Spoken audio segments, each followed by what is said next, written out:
तो चलिए आज के इस नए गहन विश्लेषण में या कहें डीप डाइव में हम एक ऐसे विषय पर बात करते हैं जो मतलब आज की इस डिजिटल युग में बहुत ही मायने रखता है। बिल्कुल, और ये एक ऐसा टॉपिक है जिस पर बात करना आज के समय में बहुत जरूरी हो गया है। हाँ, तो आज हमारे पास जो स्रोत है वो है 0 to Hero 7 critical mistakes for new YouTubers. और ये कोई आम तकनीकी गाइड नहीं है। नहीं, ये बिल्कुल भी आम गाइड नहीं है। राइट, ये एक बहुत ही स्पष्ट ब्लूप्रिंट है जो बताता है कि शुरुआत करने वाले लोग आखिर वो कौन सी रणनीतिक चूक करते हैं जिससे उनकी पूरी मेहनत बर्बाद हो जाती है। लेकिन चर्चा शुरू करने से पहले मैं एक ऐसा आंकड़ा सामने रखना चाहती हूँ जो सच में थोड़ा विचलित करने वाला है। हाँ, वो 90% वाला आंकड़ा। बिल्कुल। क्या ये बात हैरान नहीं करती कि लगभग 90% लोग डिजिटल प्लेटफॉर्म्स पर सिर्फ इसलिए फेल हो जाते हैं क्योंकि उन्हें अंदाजा ही नहीं होता कि वो अनजाने में अपने ही खिलाफ काम कर रहे हैं। ये सच में एक बहुत बड़ा नंबर है ना?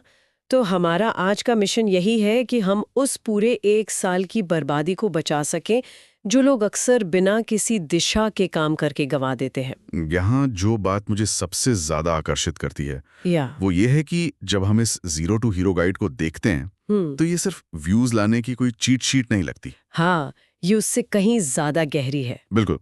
अगर हम इसे थोड़े बड़े परिप्रेक्ष्य से जोड़कर देखें तो ये पूरी तरह से ह्यूमन साइकोलॉजी और आज के डिजिटल प्लेटफॉर्म्स कैसे काम करते हैं उसका एक बहुत ही बेहतरीन विश्लेषण है। सही कहा।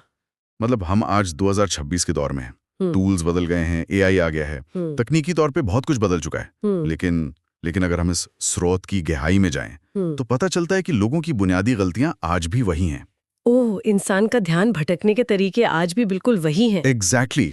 सफलता का जो फॉर्मूला इस गाइड में दिया गया है वो हमें ये समझने में मदद करता है कि मशीनें और इंसान दोनों किसी जानकारी को कैसे प्रोसेस करते हैं। ये सच में एक बहुत ही दिलचस्प नजरिया है, क्योंकि अक्सर लोग सोचते हैं कि सफलता किसी सीक्रेट हैक में छिपी है, जबकि ये गाइड बताती है कि असफलता सिर्फ बुनियादी चीजों को इग्नोर करने से आती है। हाँ, लोग बेसिक्स भूल जाते हैं। तो चलिए सीधे उस पहले बिंदु पर आते हैं जिसे ये गाइड सबसे घातक मानती है, और वो है दिशाहीन कंटेंट बनाना या फोकस की कमी।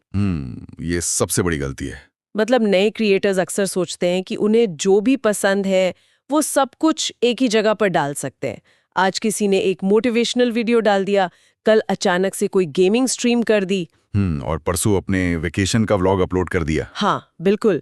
इस गाइड को पढ़ते हुए मैं सोच रही थी, मुझे एक बहुत ही मजेदार एनालॉजी याद आ रही थी। कौन सी? सोचिए, एक ऐसा रेस्टोरेंट है जहाँ कोई इंसान बेहतरीन इटालियन पिज्जा खाने जाता है। उसे पिज्जा इतना पसंद आता है कि वो अगले दिन अपने दोस्तों को लेकर वहां पहुंचता है, लेकिन पता चलता है कि आज वहां सिर्फ डोसा मिल रहा है। और तीसरे दिन वो जगह चाइनीज खाना बेचना शुरू कर देती है। एग्जैक्टली।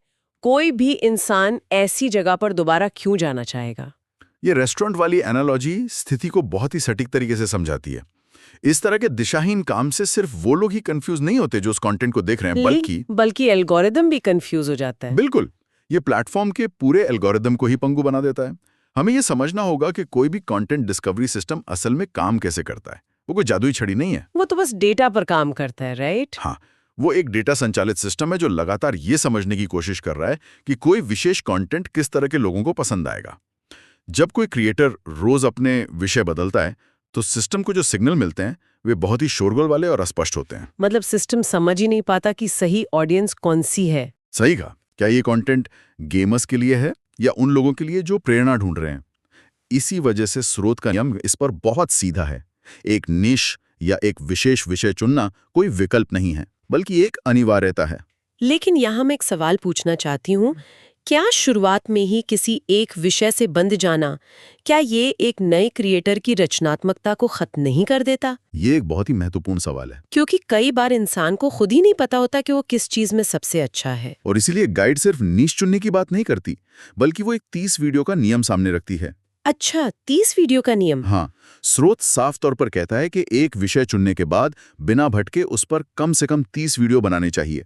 इसका कारण क्रिएटिविटी को मारना नहीं है, बल्कि सिस्टम को पर्याप्त डेटा पॉइंट्स देना है, ताकि एल्गोरिथम को कुछ समझ आ सके। बिल्कुल। 30 वीडियो एक ऐसा बेसलाइन डेटा तैयार करते हैं जिससे एल्गोरिथम को पैटर्न समझ में आने लगते हैं। ये एक प्रयोग की तरह है। जब तक कोई इंसान एक ही दिशा में पर्याप्त कदम नहीं उठाता, उसे ये पता ही नहीं चलेगा कि वो रास्ता सही है या गलत। और एक ही विषय पे लगातार काम करने से क्रिएटर की खुद की आवाज भी तो निखर कर सामने आती है। 100% उसका अंदाज बेहतर होता जाता है। तो 30 वीडियो का ये फ्रेमवर्क वाकई एक बहुत ही ठोस लक्ष्य देता है। ये उस भटकाव को रोकता है जो शुरुआती दिनों में बहुत आम है। हाँ, ये भटकाव बहुत खतरनाक है। लेकिन सिर्फ एक विषय चुन लेना ही काफी नहीं है, क्योंकि इसी से जुड़ा हुआ एक और बड़ा मुद्दा है जिस पर यह स्रोत गहराई से बात करता है। इनकंसिस्टेंसी की समस्या। बिल्कुल, अचानक से गायब हो जाना। गाइड बताती है कि शुरुआती जोश में लोग लगातार 3 दिन तक कंटेंट पब्लिश करते हैं और फिर अचानक से अगले 10 दिन के लिए पूरी तरह से सन्नाटा छा जाता है। हाँ, ये जो बर्नआउट और ब्रेक का चक्कर है, ये किसी भी चैनल को खत्म करने के लिए काफी है। अगर हम इसे प्लेटफॉर्म के नजरिए से देखें तो कोई भी डिजिटल मंच किसी क्रिएटर को बढ़ावा क्यों देगा?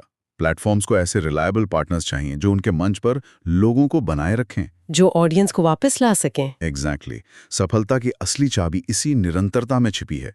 स्रोत एक बहुत ही स्पष्ट मानक तय करता है, हफ्ते में कम से कम 3 लॉन्ग फॉर्म वीडियो या फिर रोजाना एक शॉर्ट फॉर्म कंटेंट। ये काफी स्ट्रिक्ट रूटीन लगता है। लेकिन ये सिर्फ एल्गोरिदम को खुश करने की बात नहीं है।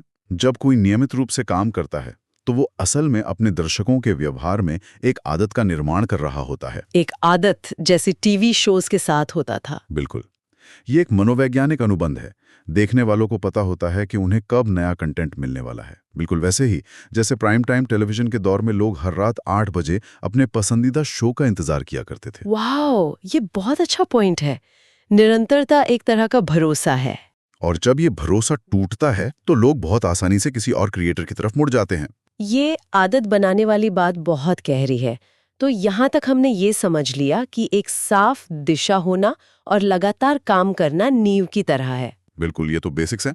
लेकिन चलिए मान लेते हैं कि कोई इंसान एक ही विषय पर नियमित रूप से काम कर रहा है, इसके बावजूद भी कई लोग फेल हो जाते हैं। हाँ, ऐसा बहुत होता है। और यहीं पर स्रोत हमें उन पहलुओं की तरफ ले जाता है जो पूरी तरह से फर्स्ट इम्प्रेशन और लोगों का ध्यान खींचने की कला पर आधारित है। तीसरी गलती, हुक की कमी। हाँ, इसमें जो बात मुझे सबसे मजेदार लगी वो है वीडियो की घिसी पिटी शुरुआत। जैसे hello guys, welcome back to my channel, आज मैं आपको बताऊंगा। मतलब ये सुनकर ही ऐसा लगता है जैसे समय बर्बाद होने वाला है। कोई ये सब नहीं सुनना चाहता आज के समय में। बिल्कुल नहीं। आज के इस तेज तरार समय में स्रोत के अनुसार लोगों का ध्यान खींचने के लिए सिर्फ 3 सेकंड का समय होता है। 3 सेकंड, ये तो पलक झपकने के बराबर है। और इसके पीछे की न्यूरोबायोलॉजी बहुत ही स्पष्ट है। अच्छा, न्यूरोबायोलॉजी कैसे काम करती है यहाँ? देखिए, इंसान का दिमाग हर पल ये तय कर रहा है कि क्या कोई जानकारी उसके समय और ऊर्जा के लायक है या नहीं। कोई भी इंसान किसी वीडियो पर सिर्फ इसलिए क्लिक नहीं करता कि उसे किसी क्रिएटर का स्वागत सुनना है। वो तो अपना फायदा देखने आया है। हाँ, वे वहां किसी न किसी समस्या का समाधान ढूंढने आए हैं या फिर किसी खास तरह के मनोरंजन की उम्मीद लेकर आए हैं। इसीलिए स्रोत में हुक बनाने का एक बहुत ही मनोवैज्ञानिक तरीका बताया गया है जो सीधे मुद्दे पर आता है। एग्जैक्टली। गाइड कहती है कि किसी भी भूमिका के बिना सीधे समस्या से बात शुरू करनी चाहिए। इसे हम पैटर्न इंटरप्शन कह सकते हैं। पैटर्न इंटरप्शन, ये दिलचस्प है। उदाहरण के तौर पर स्रोत में दी गई पंक्ति को देखें। अगर आपका चैनल ग्रो नहीं हो रहा तो इसकी असली वजह ये है। ओहो, ये सुनते ही कान खड़े हो जाते हैं, है ना? ये शुरुआत तुरंत दिमाग को अलर्ट कर देती है। जिस किसी को भी ये समस्या है उसका दिमाग तुरंत जवाब चाहता है और वो व्यक्ति उस वीडियो से जुड़ जाता है। ये कोई तरकीब नहीं है, बल्कि सीधे तौर पर इंसान की जिज्ञासा को ट्रिगर करने का तरीका है। बिल्कुल। सीधे मुद्दे पर आना ही आज के समय में सबसे बड़ा सम्मान है जो कोई भी क्रिएटर अपने दर्शकों के समय को दे सकता है। लेकिन लोग क्लिक ही नहीं करेंगे तो क्या होगा? वही तो मैं सोच रही थी, इस हुक तक लोग पहुंचेंगे कैसे? वीडियो कितना भी शानदार क्यों ना हो, उसकी शुरुआत कितनी भी दमदार क्यों ना हो, अगर कोई उस पर क्लिक ही नहीं करेगा तो अंदर का कंटेंट तो कभी देखा ही नहीं जाएगा। और यहीं पे आती है चौथी गलती, थंबनेल को हल्के में लेना। ये बहुत ही आम पैटर्न है कि किसी प्रोजेक्ट को बनाने में हफ्तों लगा दिए जाते हैं, लेकिन उसकी पैकेजिंग या उसके थंबनेल पर 5 मिनट भी ठीक से खर्च नहीं किए जाते, जो कि सबसे बड़ी बेवकूफी है। एक कमजोर थंबनेल का सीधा मतलब है कि वो कंटेंट डिजिटल भीड़ में कहीं खो जाएगा। थंबनेल के पीछे की जो विजुअल साइकोलॉजी है वो इस गाइड का सबसे मजबूत तकनीकी हिस्सा है। स्रोत ने इसके लिए एक बहुत ही सटीक फॉर्मूला भी दिया है। हाँ, फॉर्मूला बहुत साफ है। इसके अनुसार थंबनेल में सिर्फ 2 या 3 स्पष्ट और बोल्ड शब्द होने चाहिए, चेहरे के हाव भाव बहुत ही एक्सप्रेसिव होने चाहिए और रंगों का कॉन्ट्रास्ट गहरा होना चाहिए। ये इतना स्पेसिफिक क्यों है? अगर हम इसके पीछे के विज्ञान को समझें तो जब इंसान अपने फोन पर बहुत तेजी से चीजें स्क्रॉल कर रहा होता है तो उसका दिमाग शब्दों को पढ़ता नहीं है, बल्कि वो आकृतियों और रंगों को स्कैन करता है। मतलब हम पढ़ते नहीं है, बस डिजाइन देखते हैं। बिल्कुल। गहरा कॉन्ट्रास्ट तुरंत इंसान की नजर को रोकता है और एक हैरान या खुश चेहरा सीधा हमारे दिमाग के उस हिस्से से बात करता है जो फेशियल रिकग्निशन के लिए बना है। Evolutionary psychology. एग्जैक्टली। एक चेहरा इंसान के दिमाग को 1 सेकंड के छोटे से हिस्से में ये संदेश दे देता है कि इस कंटेंट में कोई मजबूत भावना या कहानी है। इंसान हमेशा दूसरे इंसानों के चेहरों की तरफ सबसे पहले आकर्षित होता है। ये डिजाइन का नियम नहीं है, ये हमारी बायोलॉजी है। तो 2 से 3 शब्द, एक एक्सप्रेसिव चेहरा और गहरा कॉन्ट्रास्ट, ये बेसिकली एक ऐसा विजुअल स्टॉप साइन बनाने जैसा है जिसे दिमाग इग्नोर ही ना कर सके। बिल्कुल सही कहा आपने। ये तकनीकी और मनोवैज्ञानिक विश्लेषण वाकई बहुत ही शानदार है। लेकिन अब हम इस गाइड के उस हिस्से में प्रवेश कर रहे हैं जो मेरी नज़र में सबसे ज्यादा गहरा और चुनौतीपूर्ण है। माइंडसेट वाला हिस्सा। हाँ, अब तक हमने एल्गोरिदम, हुक और डिजाइन की बात की, लेकिन स्रोत के जो आखिरी 3 बिंदु हैं वे पूरी तरह से क्रिएटर के दिमाग, उसके धैर्य और जीवन की असलियत से जुड़े हैं। ये सबसे मुश्किल पार्ट होता है। गाइड का कहना है कि एक बहुत बड़ी गलती जो लोग करते हैं वो है जल्दी पैसा कमाने की चाहत, गेट रिच क्विक, जो कि कभी काम नहीं करता। बहुत से लोग डिजिटल दुनिया में इस उम्मीद के साथ उतरते हैं कि एक ही महीने में उन्हें शानदार रिटर्न्स मिलने लगेंगे, और जब ऐसा नहीं होता तो वे निराश होकर काम छोड़ देते हैं। ये शायद असफलता का सबसे बड़ा और सबसे कड़वा कारण है, क्योंकि उम्मीदें ही गलत होती हैं। बिल्कुल। अगर हम इस गेट रिच क्विक मानसिकता का विश्लेषण करें तो ये सिर्फ डिजिटल दुनिया की नहीं बल्कि इंसानी फितरत की समस्या है, जहां हर चीज का तुरंत इनाम चाहिए होता है। Instant gratification. हाँ, सूत्र यहाँ एक बहुत ही जरूरी रियलिटी चेक देता है। सच्ची असलियत यह है कि शुरुआती 3 से 6 महीने सिर्फ और सिर्फ काम करने के लिए होते हैं। मतलब पैसे के बारे में सोचना ही नहीं है। बिल्कुल नहीं। ये वो समय नहीं है जब किसी भी तरह के मॉनेटरी रिटर्न की उम्मीद की जाए। ये समय होता है अपने स्किल को निखारने का, अपने काम करने की गति को समझने का, और सबसे जरूरी बात, दर्शकों का एक आधार बनाने का, बेस बनाने का। इसे ऐसे समझा जा सकता है कि एक बड़ी इमारत बनाने से पहले उसकी नींव खोदनी पड़ती है। नींव खोदने के उस काम में महीनों लग जाते हैं, बहुत मेहनत लगती है, लेकिन वो जमीन के ऊपर किसी को दिखाई नहीं देती। ये बहुत ही खूबसूरत एनालॉजी है। शुरुआती 6 महीने का समय वही अदृश्य नींव बनाने का समय है। हाँ, और लोग उसी वक्त हार मान लेते हैं। ये नींव वाला नजरिया बहुत ही प्रभावशाली है क्योंकि ये उम्मीदों को सही जगह पर सेट कर देता है। लेकिन परेशानी तब शुरू होती है जब इंसान अपनी इस अदृश्य नींव की तुलना किसी और की पूरी बन चुकी इमारत से करने लगता है। दूसरों से तुलना करना छठी गलती। जब कोई क्रिएटर देखता है कि फला व्यक्ति के तो रातों रात लाखों सब्सक्राइबर हो गए और मेरे वीडियो पर तो 100 व्यूज भी नहीं आ रहे, तो वो मानसिक रूप से टूट जाता है। और ये तुलना बिल्कुल बेमानी है। हम अक्सर ये भूल जाते हैं कि इंटरनेट पर जो दिखता है उसके पीछे की सालों की मेहनत नजर नहीं आती। ये जो एसिमेट्रिकल इन्फॉर्मेशन या यूं कहें कि अधूरी जानकारी का जाल है, ये बहुत ही खतरनाक है। तुलना इंसान के लिए सिर्फ डीमोटिवेशन का ही कारण बनती है। किसी और की जर्नी हमारी जर्नी कैसे हो सकती है? एक विश्लेषणात्मक दृष्टिकोण से देखें तो हर व्यक्ति का शुरुआती बिंदु, उसके संसाधन, उसके पिछले अनुभव और उसकी परिस्थितियां बिल्कुल अलग होती हैं। बिल्कुल।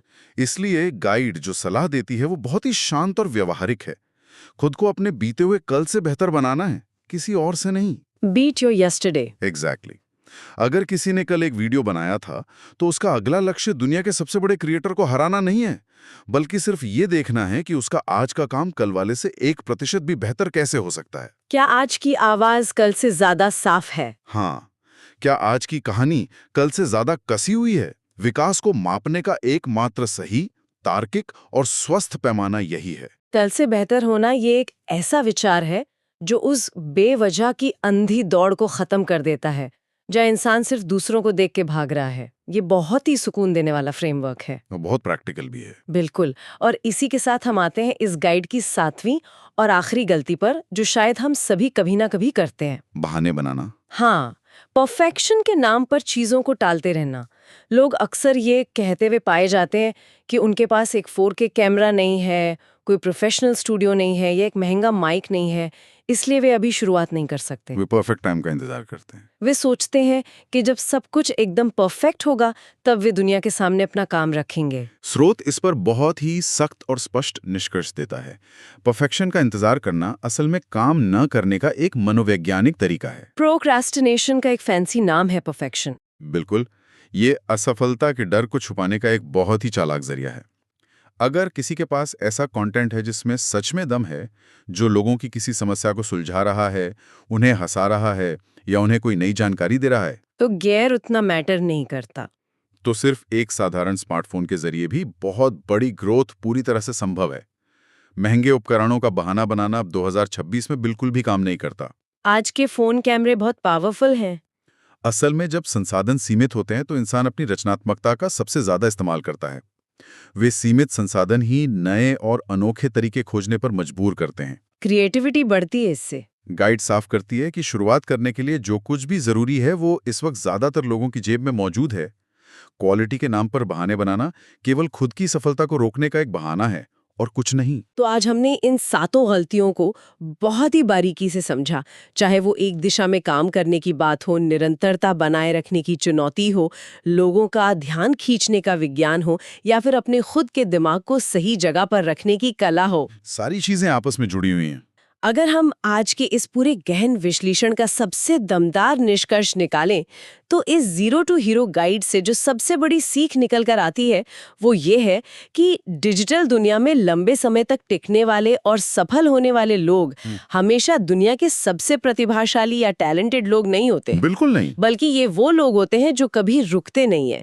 ये वो लोग हैं जो हर रोज थोड़ा थोड़ा सुधार करते हैं, जो बोरिंग लगने वाले काम को भी लगातार करते रहते हैं और जो अपनी गलतियों को पहचान कर उन्हें सुधारने की हिम्मत रखते हैं। मैं इससे पूरी तरह सहमत हूं और इस चर्चा के माध्यम से जो सबसे बड़ा संदेश मैं सामने रखना चाहूंगा वो ये है कि अगर कोई भी इंसान कुछ नया शुरू करने का विचार कर रहा है, चाहे वो डिजिटल स्पेस में हो या किसी और क्षेत्र में, तो उसे परफेक्ट होने का इंतजार तुरंत छोड़ देना चाहिए। शुरुआत करना सबसे जरूरी है। परफेक्शन एक ऐसा भ्रम है जो कभी इंसान को पहला कदम नहीं उठाने देता। जो भी संसाधन मौजूद हो, जो भी जानकारी इस वक्त हो, उसी के साथ आज और अभी से शुरुआत करनी चाहिए। क्योंकि सबसे अच्छी सीख काम करते हुए ही मिलती है। सिर्फ सोचते रहने से कुछ नहीं होता। ये एक बहुत ही स्पष्ट और एक्शन लेने के लिए प्रेरित करने वाला संदेश है। आज की इस चर्चा ने न सिर्फ तकनीकी पहलुओं को बल्कि उस मानसिकता को भी बहुत अच्छी तरह से सामने रखा है जो सफलता के लिए जरूरी है। एक बहुत ही बेहतरीन चर्चा रही है। इस गहन विश्लेषण को समाप्त करने से पहले मैं सुनने वालों के लिए एक बहुत ही गहरा विचार छोड़कर जाना चाहती हूँ। जरा सोचिए, आज हमने देखा कि ये डिजिटल एल्गोरिदम किन चीजों को सबसे ज्यादा इनाम देता है। निरंतरता और सुधार को। हाँ, ये निरंतरता को इनाम देता है, सीधे किसी समस्या का समाधान करने को तवज्जो देता है, दूसरों से बेवजह की तुलना ना करने और बिना कोई बहाने बनाए हर दिन खुद में थोड़ा थोड़ा सुधार करते जाने को बढ़ावा देता है। बिल्कुल। तो क्या हमारी असल जिंदगी और हमारे करियर का एल्गोरिदम भी बिल्कुल इसी तरह काम नहीं करता? अगर इन 7 नियमों को हम सिर्फ इंटरनेट की दुनिया या किसी वीडियो प्लेटफॉर्म तक सीमित ना रखकर अपने रोजमर्रा के जीवन, अपने रिश्तों और असल दुनिया के लक्ष्यों पर पूरी तरह से लागू करें, तो परिणाम हैरान करने वाले होंगे। तो हमारी सफलता की गति क्या होगी? इसी विचार के साथ आज के इस गहन विश्लेषण को यहीं विराम देते हैं। कुछ नया सीखते रहिए और हर दिन खुद को थोड़ा और बेहतर बनाते रहिए।